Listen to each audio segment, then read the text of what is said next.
오늘은 세족 발 씻는 법문을 이제 여러분들에게 말씀드리려고 합니다.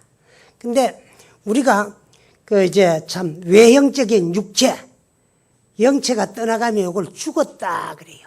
그래서 사람이 이제 죽고 나면은 이제 장례를 모셔야 되기 때문에 나를 낳아서 길러서 가르쳐 주신 나의 부모님 마지막 보내면서 그 추한 모습을 참 가지고 어떻게 참 갈 수 있고 보내드릴 수 있나 싶어서 그래서 이제 그 머리도 씻고 감아드리고 그 다음에 이제 모욕도 시켜드리고 그 다음에 손도 씻어드리요.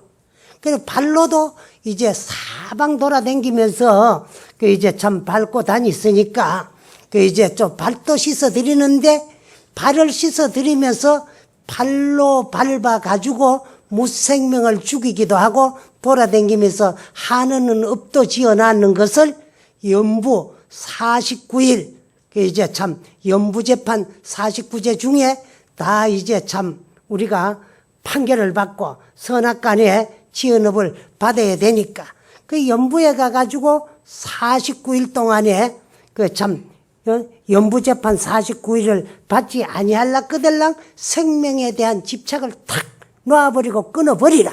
그래 버리면은 일생 동안에 지연업하고는 상관없이 이무예 사무예 이사무예 사사무예로 일일이 걸림없는 자성을 증득하고 깨달으신 분들의 대열에 함께 동승을 해가지고 그때부터는 수렴왕성을 할 수 있다.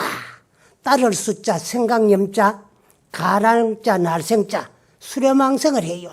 할 수 있도록 생에 대한 집착을 끊게 해가지고 발로 다니면서 지은 업을 다 말끔히 씻어주는 그런 법문을 하는데 그건 이제 뭐라고 말씀을 해 놓으셨느냐 하면은 생시적적 불수생하고 날적에도 치수화풍 4대 물질로서로 이루어진 이 몸뚱아리가 부모님으로 인연하여서 이 세상에 태어나는 것이지 나의 본래 모습 자성은 적적하여서 육체와 함께 태어나지 아니한다. 그 말씀이에요. 그래 생시적적 불수생하였기 때문에 사거에도 당당하여 불수사더라. 그게야. 죽을 때에도 남이 있었던 지수화풍 4대 물질 요소로 이루어진 이 몸뚱아리가 죽는 것이지 이 몸뚱아리와 함께 태어나지 아니한 우리의 본래 모습 자성자리는 당당하여 불수사더라. 그게야. 죽을 때도 당당해서 죽음을 따르지 아니하더라. 생사거래에 무간섭하고 나고 죽고 오고 가며 아무런 구애와 간섭을 받지 아니하고 정체당당 채목전이야. 분명당당 떳떳하게 목전에 성성적적하게 존재하는 나의 본래 모습 자성 이 자리만 바로 봐가지고 바로 알면은 고마 생사에 구애받지 아니해요. 그런데 우리는 일생 동안에 절에 다니고 불교를 믿고 스님들도 평생을 출가해가지고 수행을 한답시고 선방에 가가지고 열심히 정진을 하고 있지만은 이 나의 본래 모습 자성을 증득하고 깨달지를 못하면은 아무리 생전에 큰 스님이라는 소리 들어도 아무런 소용없어요. 그래서 예스님들 말씀에 네가 큰 스님이니 내가 큰 스님이니 네가 공부 잘했니 내가 공부 잘했니 걔도 언제 가가지고 일생의 수행의 살림살이가 판결이 나느냐 그러면은 안광낙지시에 콧구멍 속으로 들어간 바람 기운이 코 밖으로 못 나오고 눈에 빛이 땅에 뚝 떨어져 가지고 사물을 보지 못하고 육체의 생명 끝날 적에 그 죽는 모습에서 일생의 수행의 살림살이가 끝난다는 거예요. 만약에 자성을 증득하고 깨달아서 생사 없는 참나를 바로 보고 바로 알고 바로 깨달지 못하면은 그때 가가지고 두렵습니다. 두려운 그 생각이 또 고마 살고 싶어요. 살고 싶은 생에 대한 집착이 다시 생을 받게 되가 있습니다. 그럴 적에는 연부로 가가지고 일생 동안에 지은 업에 따라가지고 이제 칠제를 받아가지고 미래생이 확정이 되는 거예요. 요거를 업무생사 윤회전생이다 그래요. 업에 의해서 나고 죽음이 이루어지고 생사가 결정이 되면서 윤회전생을 하게 되고 윤회고를 벗어나지 못하게 된다. 그래서 이제 생사에 대한 집착이 끊어져 버리면은 고마 돼요.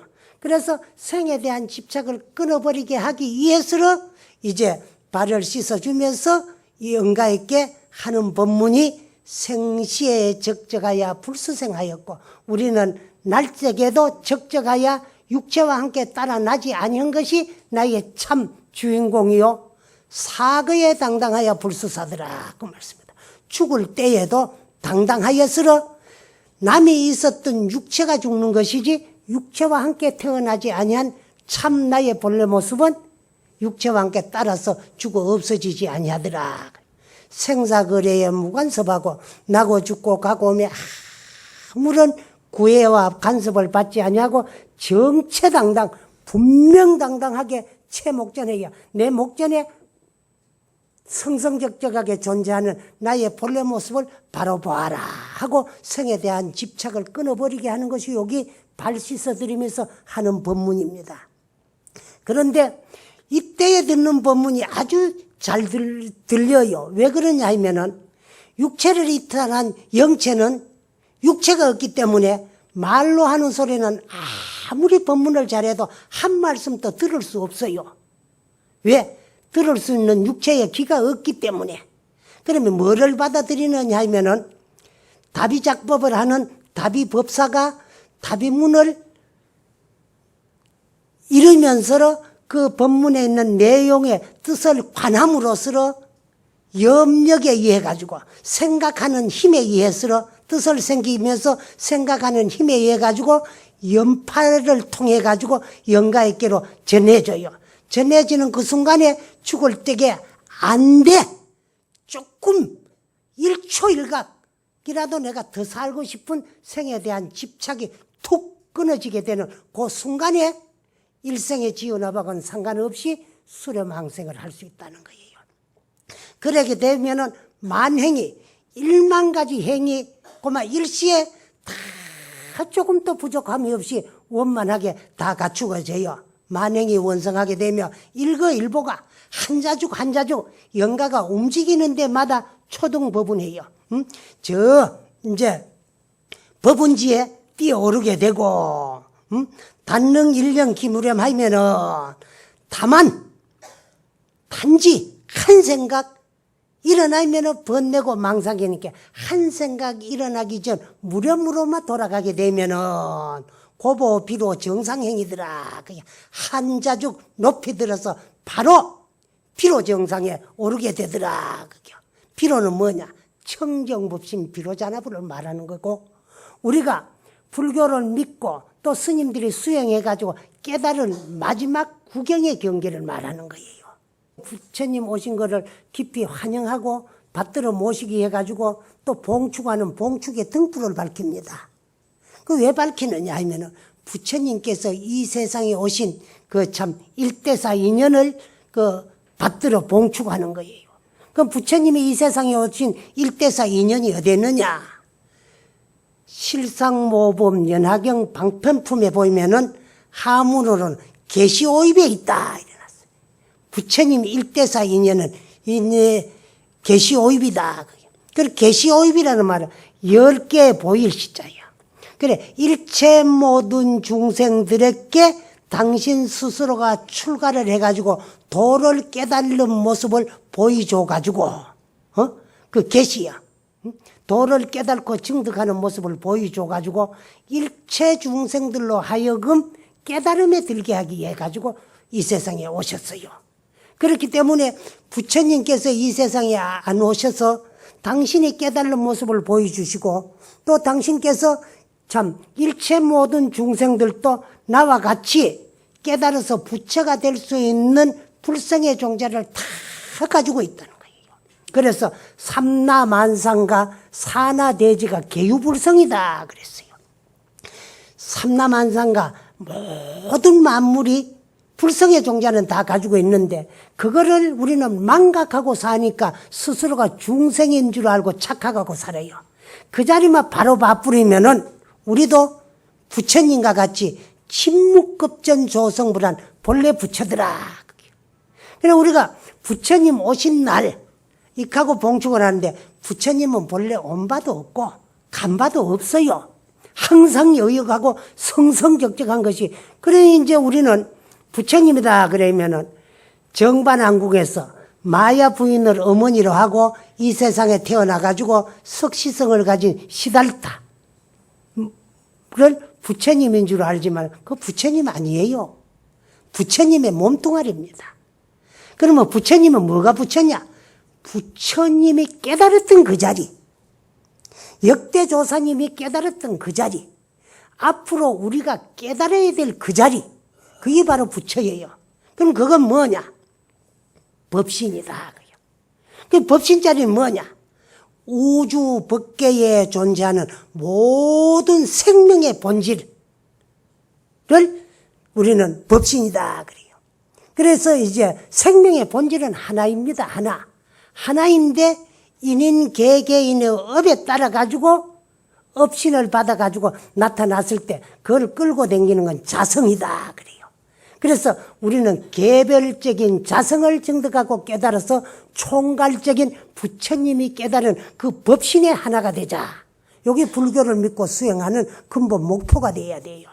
그래서 우리도 한 생각 돌이켜 뿌리면은 한 발 듣는 그 순간에 바로 비로 정상에 오르게 되고 부처님과 똑같아지더라.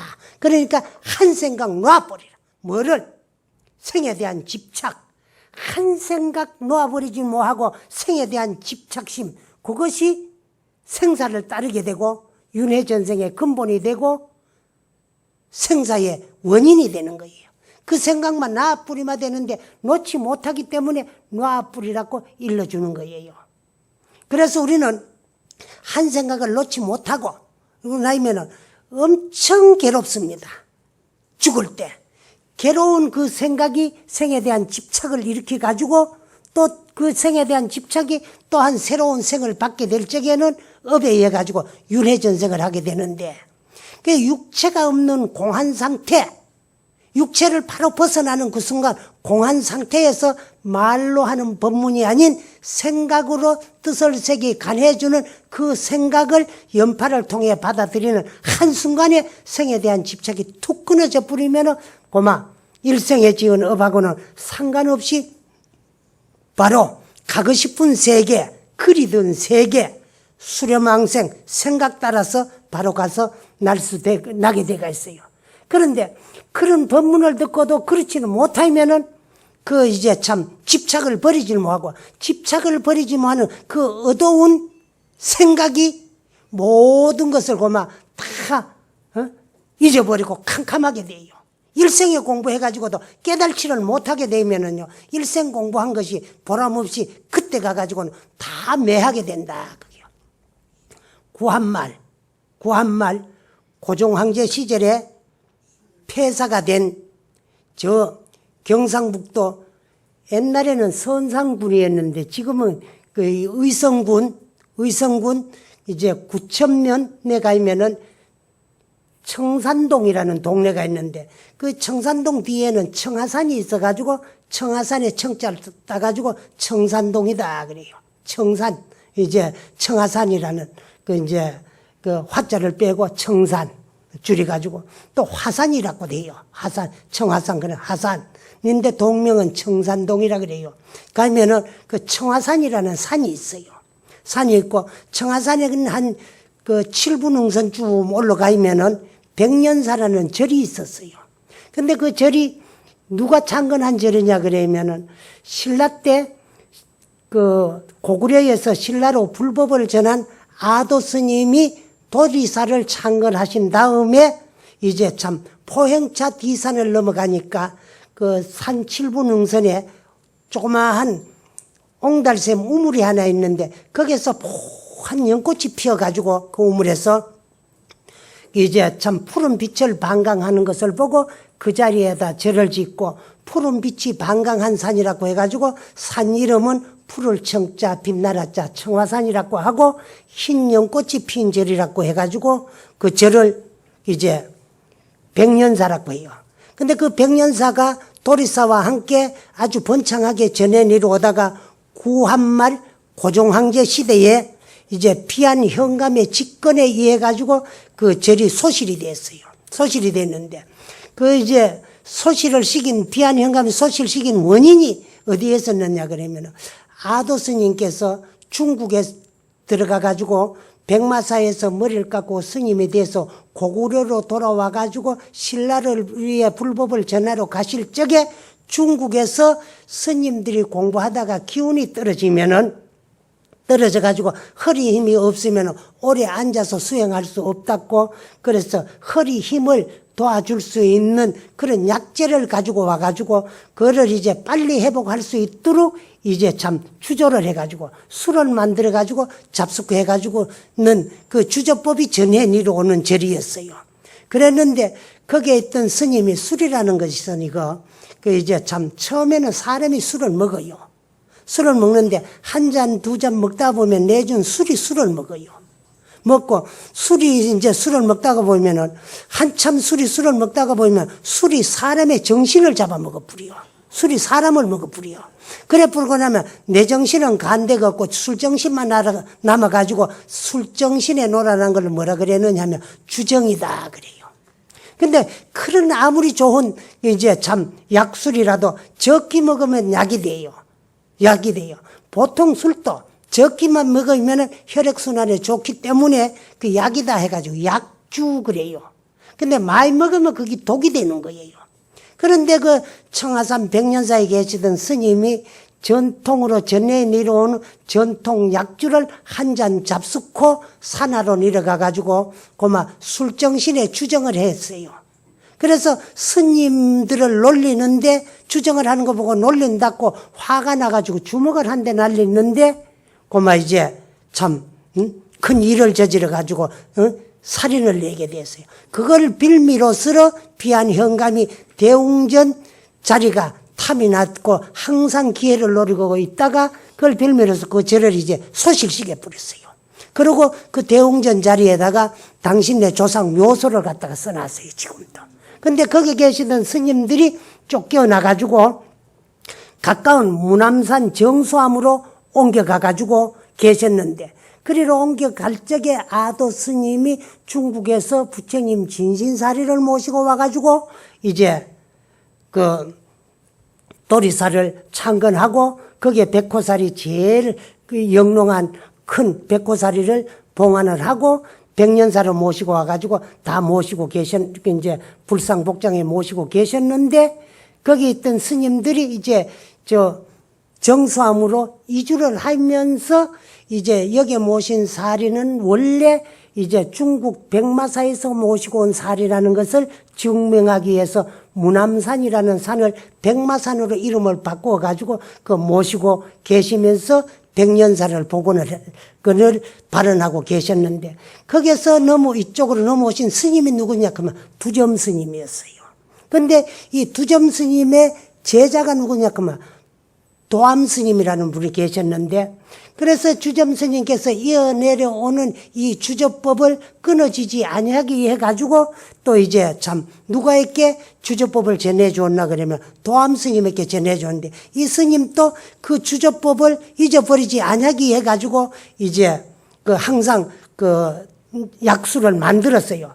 그 만들고 맛보다가 보니까 이제 술을 한 잔씩 하시게 됐어요. 해가지고 이제 필요하긴 하면은 약주를 한 잔씩 드시는데 근데 이분이 일대 강백인데도 항상 이제 시간이 나면 열심히 이제 수행도 하고 정진을 부지런히 하셔서 선교를 겸한 어른인데 이제 곡차를 한 잔씩 잡수는 것이 여기 이제 흉이 됐어요. 근데 그때 같이 계시던 스님 한 분은 그분도 역시 이제 글을 잘 하시는 강사 스님인데 이분도 이제 강도 하시면서 계행도 청정했어요. 그러다가 보니까 이 도암 스님을 바로 보지를 못했어요. 중이 하려는 공부는 안 하고 이제 참 술이나 한 잔씩 하고 술이나 만들고 그런다고 항상 비난을 했어요. 비난을 하고 나는 참 스님이고 공부를 열심히 하고 부지런히 정진하는 스님이다 하는 그런 생각을 가지고 항상 뽐내고 도암 스님을 우습게 생각하고 멸시하고 그랬어요. 그러다가 이 벽담 스님이 먼저 입적을 하셨어요. 하셨는데 이 스님은 그렇게 큰 소리만 쳤지 사실은 생전에 자기의 본래 모습 자성을 증득하고 깨달지를 못하고 그저 남이 해놓는 이제 참 깨달은 경계를 써놓는 어록만 가지고 글로만 새겨주면서 큰 스님인 척하면서 이제 참 도암 스님을 없은 얘기고 깔보고 그러다가 입적하셨는데 입적할 그 무렵에 당신은 당신 스스로가 자성을 증득하고 깨달아서 생사가 본공하고 생사가 본무한 이치를 증득하지 못했기 때문에 고마 두려워요. 두려운 그 생각에 어두워져 가지고 일생의 중로로 닫은 것이 고마 캄캄해져 가지고 갈 곳을 잃어버리고 염부로 끌려가게 되면서 누구에게 나타났나 그러면은 도암 스님에게 몽중에 나타났다는 거예요. 나타나가지고 죽는 날 그날 저녁에요. 입적하시는 날 저녁에 내가 생전에 계획만 청정한 것만 가지고 스님인 척하고 큰 소리 치고 당신을 없어니기고 깔봤는데 사실은 나도 행만 청정하고 열심히 한답시고 노력만 했지만은 자성을 증득하고 깨달지 못했기 때문에 생사가 본공한 이치에 개합하지 못해가지고 숨 떨어진 그 순간에 들어온 생각과 죽기 싫어 조금이라도 더 사고 싶은 생각에 일생에 공부하고 알던 것이 다 매해져 가지고 염부로 가게 되었으니까 스님께서 나를 좀 구제하고 제도해달라는 그런 현몽을 하더래요. 그래서 이 스님께서 그 참 젊은 스님들 다 놔두고 그 염습을 할 적에 다비법문은 내가 할 참이니까 전부 이제 참 그만두라 그러고 당신이 염습할 적에 이제 삭발편부터 모욕 편 그다음에 이제 세수 세족편까지 쭉 하고 났는데 그날 저녁에 이제 이튿날 저녁에 내일이면 장례를 치는데 또 나타났더라는 거예요. 나타나가지고 내가 생전에 큰 소리만 쳤지 참 사실은 내 스스로가 자성을 증득하게 깨달지를 못해가지고 할 수 없이 염부에 끌려가가지고 칠식작용에 의해서 지는 업을 하나하나 일주일만 다 이제 참 재판을 받게 되어 있는데 스님께서 분명하게 다비법문을 하면서 생사가 불이하고 본공한 이치를 일러주는 그 순간에 내가 죽을 적에 죽기 싫어 1시간이라도 더 살라고 발버둥 치던 생에 대한 집착이 툭 끊어지는 순간에 나는 일생 동안에 지어나가는 아무런 상관없이 수련망생하게 돼가지고 의무생사의 대열에 들게 됐으니까 스님 감사하고 고맙습니다 하고 인사를 하면서 이제 참 서쪽 하늘로 구름을 타고 날아가는 꿈을 꿨다는 거예요. 그래서 물론 사람이 죽으면 가장 그 참 죽은 자에게 소중한 것이 49제입니다.